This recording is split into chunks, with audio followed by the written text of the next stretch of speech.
और अब बात करते हैं गोरखपुर हमले के शातिर आरोपी अहमद मुर्तजा अब्बासी की, जिसने माइंड गेम से खुद को बेकसूर साबित करने की खूब कोशिशें की, जिसके पिता ने भी मानसिक तौर पर बीमार होने की थ्योरी को आगे बढ़ाया।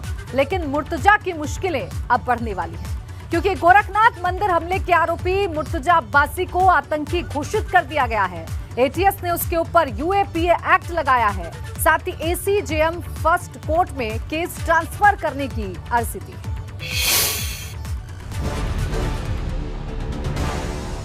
शातिर मुर्तजा का माइंड गेम खल्लास, दहशतगर्दों का फंड मैनेजर मुर्तजा। जिस मुर्तजा ने गोरखपुर में धारदार हथियार से हमला कर हड़कंप मचा दिया था, उसका इरादा अब तक जितना सोचा गया उससे भी ज्यादा खौफनाक था। ये खुलासा तब हुआ जब एटीएस की टीम मुर्तजा को गोरखपुर की सिविल कोर्ट लेकर पहुंची और साफ हो गया कि अब मुर्तजा पर यूएपीए एक्ट के तहत केस चलेगा। दरअसल यूपीएटीएस ने माना है कि मुर्तजा का आतंकी कनेक्शन है। इसका खुलासा तब हुआ जब मुर्तजा पर यूएपीए की 16/18/20/40 धाराएं लगाई गई। इनमें आतंकवादी कृत्य के लिए सजा की धारा 16, साजिश की धारा 18, आतंकवादी गैंग का सदस्य की धारा 20 और आतंकवादी संगठन के लिए चंदा जुटाने की धारा 40 शामिल है।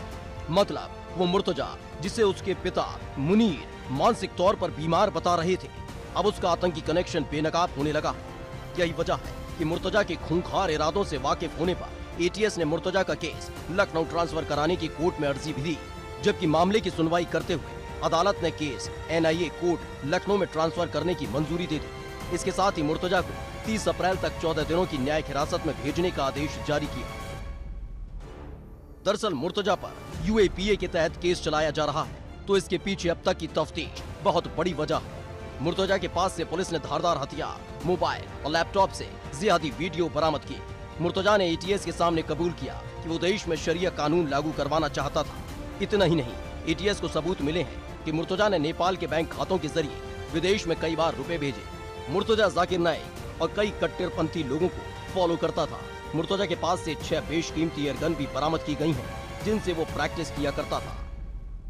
आज मुर्तजा अब्बासी को एटीएस ने पुनः एसीजेएम फर्स्ट के न्यायालय में पेश किया था गोरखपुर में, और साथ ही साथ उन्होंने एक प्रार्थना पत्र दिया था कि इसमें अन्य धाराओं के साथ विधि विरुद्ध क्रियाकलाप प्रिवेंशन एक्ट की बढ़ोतरी की गई है, यूपी एक्ट की। तो इसके लिहाज से इसका जुडिक्शन लखनऊ में है।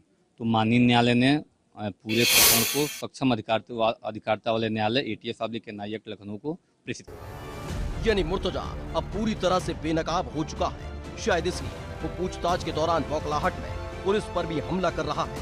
Bureau report, ABP Ganga.